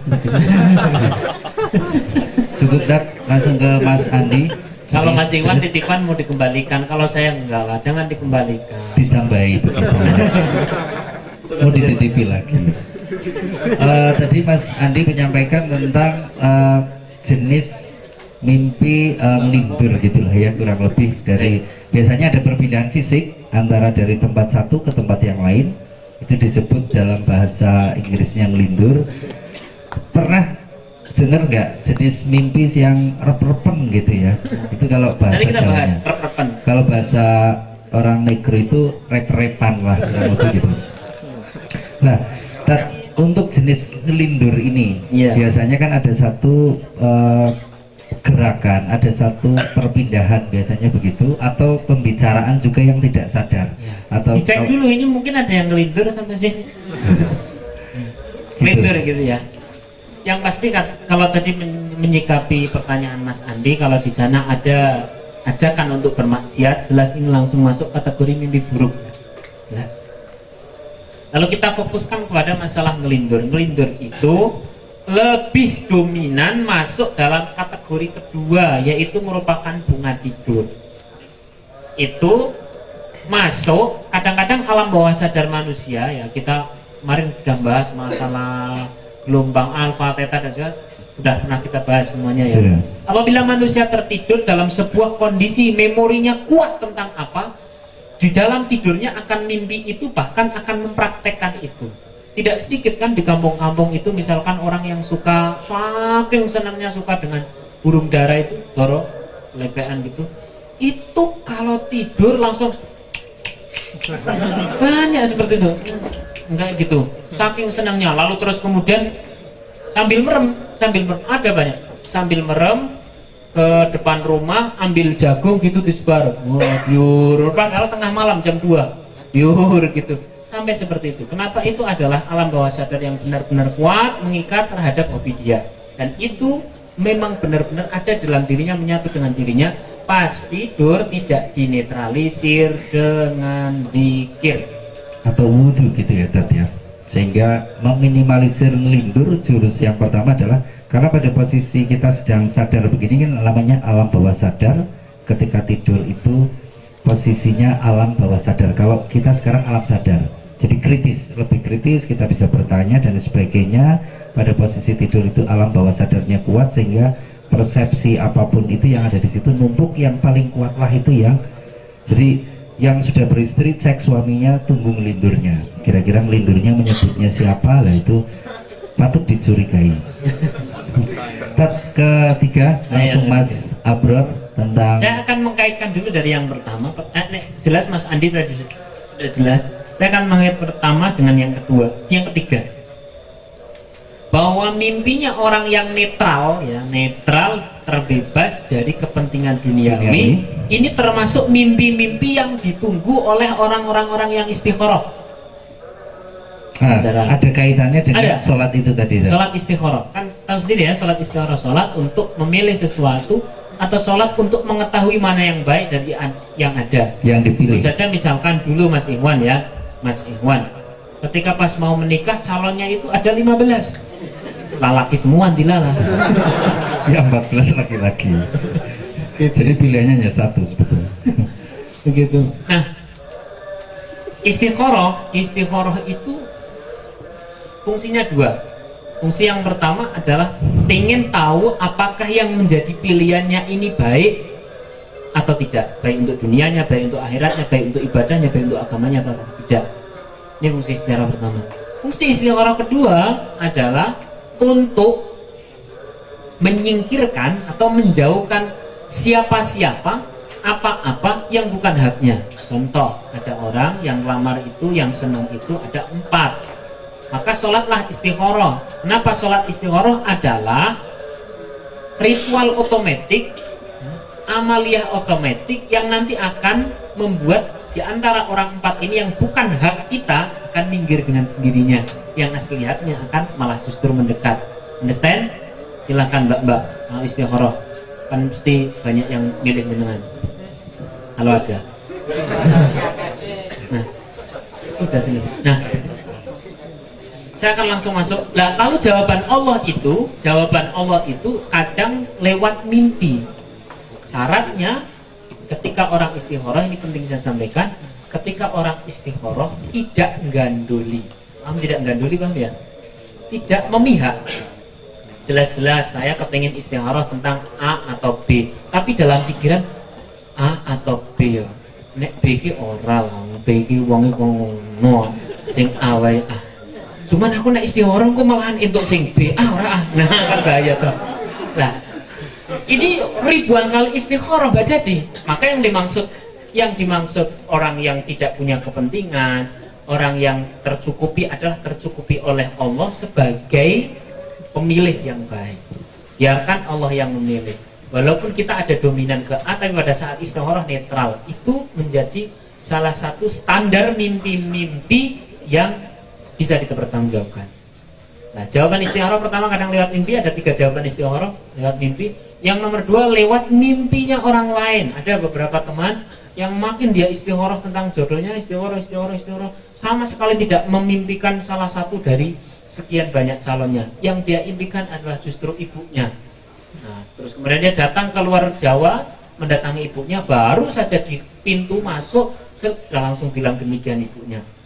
Le, aku ki pengen janjane nek kowe balik, wis duwe bojo ini sing kok ngene, begini langsung krek. Ah, berarti sing ya langsung kejawab kan melalui orang lain atau melalui gurunya atau melalui orang suci atau siapa. Kenapa? Itu lebih kredibel. Yang nomor 3 jawaban istikharah adalah melalui itu orang-orang istikharah sesuk ya, berarti tadi yang cahaya tadi tuh Mas Abdul itu cahaya ini ya, sampai jadi terlupakan padahal ini serius ya. Serius. Tadi dari sana aja pindah sempat ke sana ya. Mungkin di sana jatuh ada yang di depan situ mungkin. Baik, cahaya itu di dalam Al-Quran ada dalam surat An-Nur, malahan itu satu surat sendiri. Itu surat An-Nur. Berarti baca aja di situ, nanti tafsirkan sendiri gitu. Allahu nurus samawati wal ardh. Allah itu adalah cahaya langit dan bumi. Terus banyak khazujat dan sebagainya. Allah yang menerangi kehidupan hati manusia dan sebagainya. Maka apapun mimpi panjenengan, kalau tadi diawali dengan wudu, dengan sholat dan sebagainya, bismillah, bisa dipastikan yang dimaksud cahaya di sana adalah hidayah. Hidayah. Jadi Mas Beda. Abror nanti insya Allah dapat. Hidayah. Ya soal nanti Nur Hidayah, Siti Hidayah, atau Mbok Hidayah juga mau. Bedanya ada yang sejak sekitar 3 tahun kemarin sudah dapat hidayah. Mas Agung dapat hidayah, namanya istrinya kan Nurul Hidayah. Jadi tanpa sholat pun sudah langsung dapat. Iya. Oke, Tat. Kira-kira begitu. Ada kesimpulan mungkin, Tat? Dari simpulkan sendiri-sendiri lah. Simpulkan sendiri-sendiri ya. Nanti kalau masih ada yang bertanya lagi, silakan kirim SMS atau BBM. Nanti kita balas lewat mimpi. Memang banyak kemarin kan yang awalnya kan karena banyak pertanyaan yang masuk, Tat. Salah satunya kan apa artinya ketika mimpi naik haji. Saya dilalah ya baru bangun juga, langsung tak jawab aja. Mimpi orang naik haji artinya mau jadi tukang bubur. Ya karena kayaknya seperti itu kebanyakan kan. Terus mimpi tidur ada juga Ya, mimpi tidur. Ya mimpi di atas mimpi tadi. Mimpi tidur, mimpi sedang tidur, artinya ya mungkin ngantuk gitulah ya. Jadi dibikin gampang. Mimpi ditolak cewek, ya jelas kalau itu artinya jomblo. Nah, kita serius lagi. Kesimpulannya bahwa ada 2 jenis mimpi. Yang satu adalah kita menafsirkan secara syar'i bisa, lalu kita mau menafsirkan secara klene atau mungkin buku-buku tafsir mimpi itu juga bisa. Artinya Barat itu kan juga banyak. Dari Barat itu di kitab-kitab dari Babilonia. Awal ada tafsir mimpi itu dari Babilonia. Awal dari Babilonia. Ada di Babilonia, terus kemudian di Injil juga dibahas dan sebagainya. Itu yang tidak syar'i, Nah, simpulkan sebagai kesimpulan yang terakhir bahwa mimpi itu dibagi menjadi 3. Yang pertama adalah mimpi yang tidak perlu ditafsiri karena jelas benarnya, jelas baiknya, yaitu mimpinya manusia ketemu Rasulullah. Nah, orang mimpi ketemu Rasulullah itu sampai di waktu bangun saja masih wangi, masih terngiang-ngiang, masih keinget, masih rasa senang, masih bahagia, seharian penuh rasanya bahagia. Begitu. Itu mimpi ketemu Rasulullah. Dan tidak semua manusia bisa ketemu Rasulullah walaupun di dalam mimpinya hampir ketemu, itu sering. cuma hampir saja ya. Berarti katakan mungkin Rasulullah punya satu pesan pada dia, kamu hampir saja menjadi orang yang baik. Yang pentinglah hampir, daripada tidak sama sekali. maka ditambahlah kebaikannya, begitu maksud pesan. Amin. Baik. Ini yang pertama. Yang nomor 2 adalah mimpi yang tidak butuh ditafsiri karena jelas salahnya, yaitu mimpi dengan indikasi tidurnya tidur tidak berkualitas. Tidak berkualitas, apalagi ditambah dengan mimpi buruk. Tadi kriterianya 3 itu nggak usah saya ulang. Yang nomor 3 adalah mimpi yang bisa ditafsiri. Cara menafsirinya ada yang syar'i, ada yang non syar'i. Nah, yang non syar'i itu semua mimpi kadang ditafsiri semua. Yang non syar'i, yang syar'i itu hanya menafsiri yang nomor 3 itu. Mimpinya orang beriman. Apa tanda keimanan dia? Salah satunya adalah tidurnya suci. Suci secara zahir dengan wudu, suci secara batin dengan berzikir. Baik, setelah cara nongkrong tobat ini kita yakinkan diri ketika kita bermimpi dan sebagainya, lalu kita tafsirkan secara syar'i. Artinya kita tidak perlu menggoogling arti ini apa, mungkin kita bisa lihat dalam Al-Quran yang ditunjukkan di situ jelas. Mungkin bisa juga, kalau bingung ya tanyakan, bisa ditanyakan begitu pada orang-orang yang memang tahu tentang secara syar'inya begitu. Nah, salah satu hikmah yang bisa kita ambil adalah banyak fenomena-fenomena di masyarakat yang tadi disebutkan Ustadz, yaitu tuyur, atau kita bisa lihat itu kebiasaan-kebiasaan atau dogma-dogma dan lain sebagainya, sehingga kita patut ikut menyadarkan, bukan juga malah ikut terlibat pada hal-hal yang kemudian itu tidak masuk dalam kategori syar'i begitu. Kurang lebih begitu, Tat. Mungkin kita berdoa dulu, tapi sebelum berdoa ini sudah ada yang praktekkan jurus mimpi, ada di belakang. Langsung praktek, subhanallah.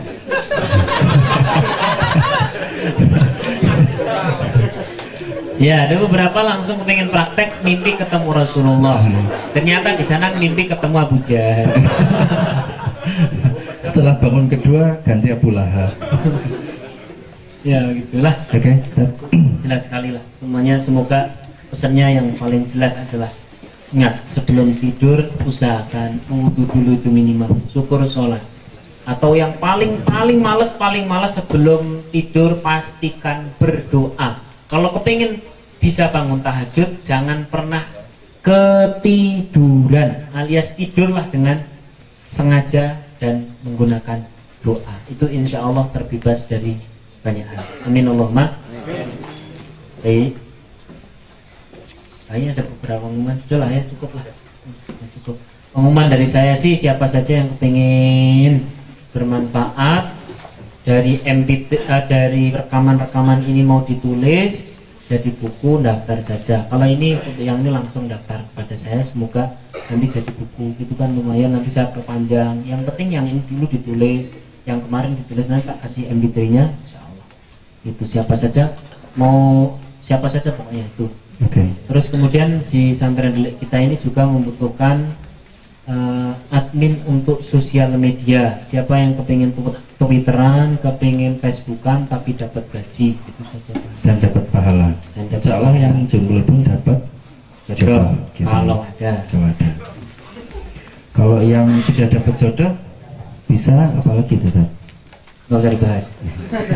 Tambahan untuk hari Sabtu besok silakan bisa langsung datang, acaranya selepas Isya. Ini mungkin tepat waktu di acara Kompak Komunitas Pengajian Ngapak. Banyak yang mungkin punya teman atau punya saudara bahkan yang tidak tahu sama sekali boleh datang. Itu untuk umum. Jadi Tegal, Pemalang, Cilacap, Purwokerto, Banjar, Wonosobo, Kebumen, Bandung, Jakarta, Papua, ya macam-macam. Iya. Ada 27 provinsi insya Allah. Ya. Nah, itu yang pertama. Yang kedua, nanti setelah acara selesai apa yang sampah-sampah mungkin apa yang kita ini kan langsung ditaruh penting. Ini penting kita biasakan, budayakan. Dan karena budayakan bersih. Tadi yang minumnya pakai apa, pakai ember, pakai apa, nanti langsung ditunggu aja jadi satu. Ditunggu aja. Okay. Terus yang terakhir, kebetulan di Jateng Pos kita ada satu kolom Santren Delik, nanti bisa diisi oleh siapapun ya Tat ya. Setiap Senin monggo bisa dicek kolom Santren Delik, satu-satunya mungkin untuk di lembaga dakwah baru di Santren Delik ya yang dikasih kesempatan, jadi kita patut syukuri. Ada input masukan cerita-cerita apa silakan ke email santrendelik@kampungtobat.com. Mungkin nanti cerita-cerita menarik tentang inspiratif gitu. Cerita jomblo bertahun-tahun, terus kemudian alhamdulillah masih jomblo dan mati dalam keadaan jomblo. Itu juga inspirasi buat yang tidak ingin seumur hidup jadi jomblo. Cerita-cerita menyentuh kayak tadi itu pas pertama. Silakan saja. Gitu Tat. Monggo kita langsung tutup dengan doa. Namun sebelum berdoa sebagaimana biasa, kali ini kita serius. Bismillah. Ini sedekah kita bersama, kebaikan kita bersama. Kita awali bareng-bareng sebelum berdoa kita sedekah dulu aja. Bismillahirrahmanirrahim.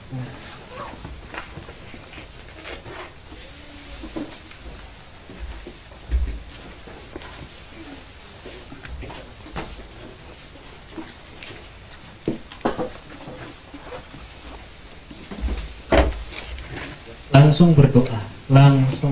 Sedekah ini merupakan awalan kita berdoa, yang semoga doa kita, hajat kita tentang keluarga, tentang rezeki dikabulkan. Berdoalah dengan didahului oleh sedekah.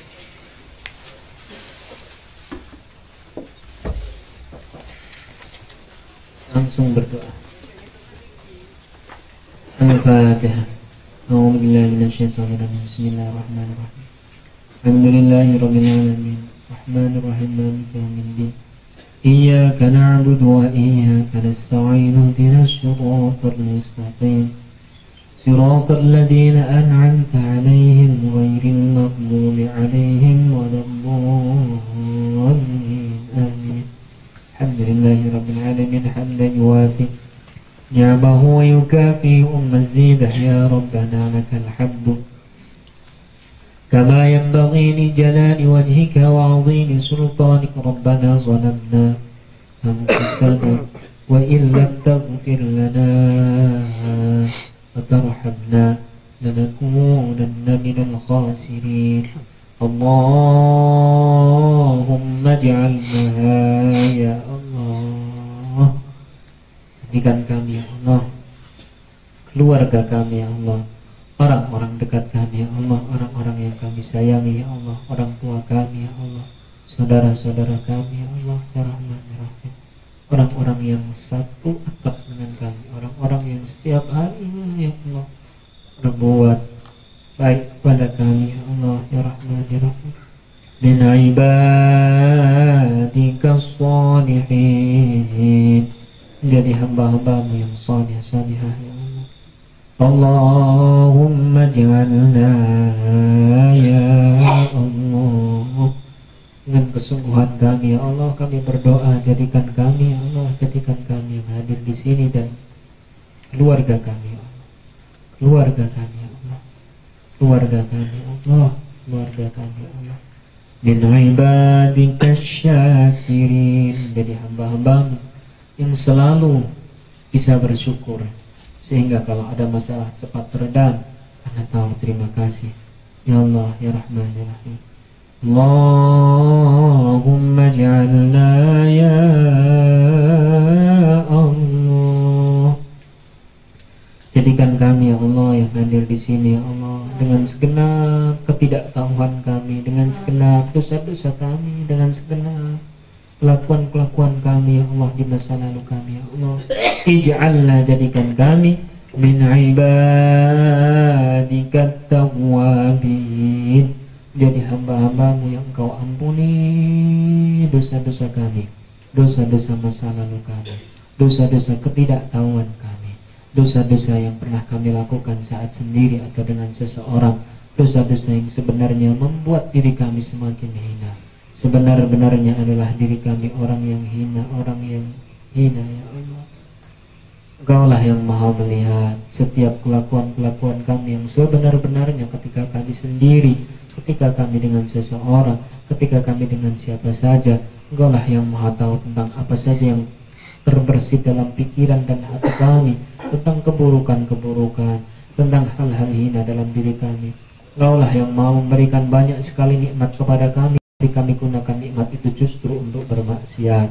Tangan, kaki, telinga, mata, hati, alat kelamin, apapun di dalam diri kami adalah nikmat dari Engkau yang Engkau menyaksikan, justru kami gunakan semuanya ini untuk bermaksiat. Allah, Allah, rendah sekali ya Allah kami, hina sekali ya Allah kami. Maka detik ini ampuni ya Allah kami, ampuni ya Allah dosa-dosa masa lalu kami, dosa-dosa yang sangat memalukan, memilukan, membuat diri kami sangat hina. Sebenar-benarnya kami ini adalah hina. Allah Rahman. Kalau ada orang melihat kami adalah orang yang baik, orang yang baik, orang yang terhormat, itu hanya karena aib-aib kami belum terbuka. Sebenar-benarnya kami banyak dosa dan kami mengakui detik ini, maka Engkau ampuni ya Allah, Engkau ampuni ya Allah, Engkau ampuni ya Allah. Ij'alna min ibadika tawwabin, terimalah taubat kami ya Allah, terimalah taubat kami ya Allah, terimalah taubat kami ya Allah, terimalah taubat kami ya Allah. Ampuni dosa-dosa kami, ampuni dosa-dosa kami, dosa-dosa masa lalu kami, dosa-dosa yang pernah kami lakukan, dosa-dosa rahasia kami, dosa-dosa rahasia kami, dosa-dosa rahasia. Ampuni ya Allah, ampuni ya Allah. Ya Allah, kami tidak tahu kapan Engkau mengambil nyawa kami, apakah tahun depan, ataukah bulan depan, ataukah hidup kami tidak sampai besok sore ya Allah. Nyata-nyata banyak saudara kami yang tidak kepikiran sebelumnya, ternyata itu hari terakhirnya. Demikian pula kami ya Allah, kami tidak tahu apakah hidup kami sampai di besok sore, hidup kami masih lama ataukah tidak, kami benar tidak tahu. Yang pasti ya Allah, detik ini kami benar-benar berdoa, ampuni dosa-dosa kami sebelum hari kematian kami, sebelum hari di mana kami dipisahkan dengan keluarga kami, sebelum hari di mana kami dipisahkan dengan keluarga kami ya Allah, dengan orang tua kami ya Allah, sebelum Engkau pisahkan kami dengan keluarga kami di dunia ini ya Allah. Detik ini kami memohon ampun atas segala dosa yang pernah kami lakukan Allah. Ya Allah, kami tidak tahu di bumi mana hendak Engkau mengambil nyawa kami, atau nyawa orang tua kami, dalam perpisahan kami dengan keluarga kami. Ya Allah, detik ini kami benar-benar mohon ampun atas segala dosa-dosa yang pernah kami lakukan, dosa-dosa yang pernah kami lakukan. Ya Allah, Astagfirullah, Astagfirullah,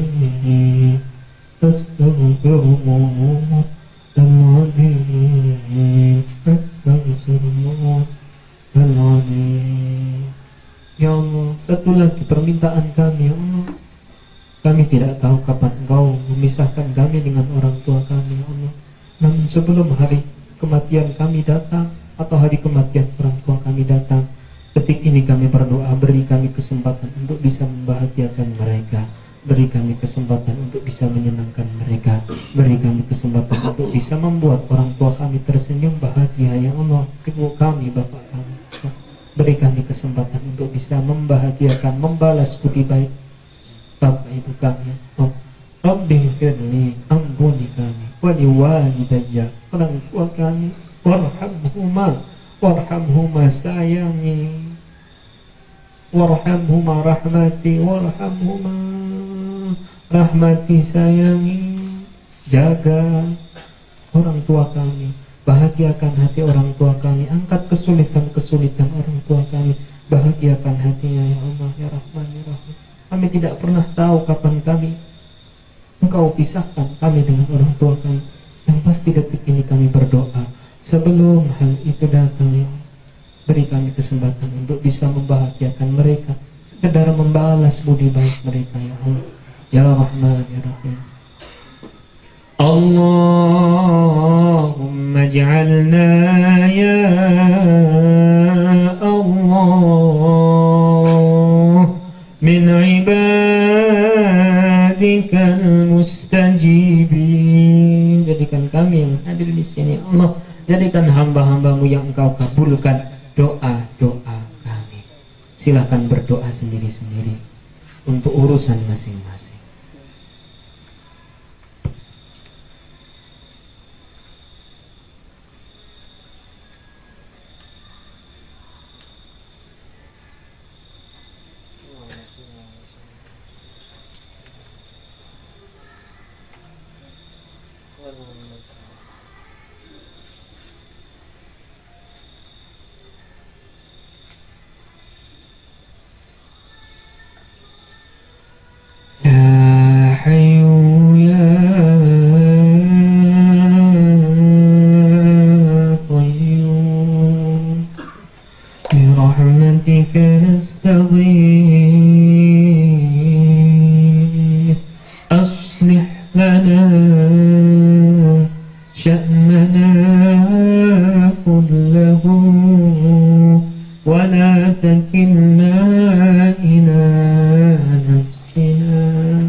Untuk pesantren milik ini, Allah, semoga Engkau jadikan ini adalah pesantren yang membawa sebanyak hamba-hambamu untuk bertaubat, yang membawa sebanyak mungkin hamba-hambamu untuk menghadap kepadamu, ya Allah, dalam kebaikan, dalam kesolihan, dalam pertaubatan, dalam kebaikan, dalam kesolihan, dalam pertaubatan, dalam ridhamu, ya Allah. Engkau perbaiki, Engkau permudah semua urusan pesantren ini, tanahnya, bangunannya, pengurusnya, sistemnya, apapun itu, ya Allah. Engkau mudahkan, Engkau berikan keajaiban, Engkau berikan pertolongan. Rabbana atina fid dunya hasanah wa fil akhirati hasanah wa qina adzabannar. Subhana rabbika rabbil izzati amma yasifun, salamun 'alal mursalin walhamdulillahi rabbil alamin. Al-Fatihah.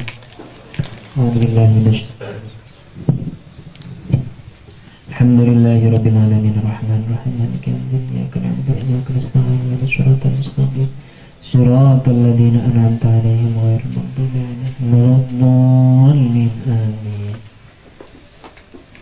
Alhamdulillahi rabbil alamin.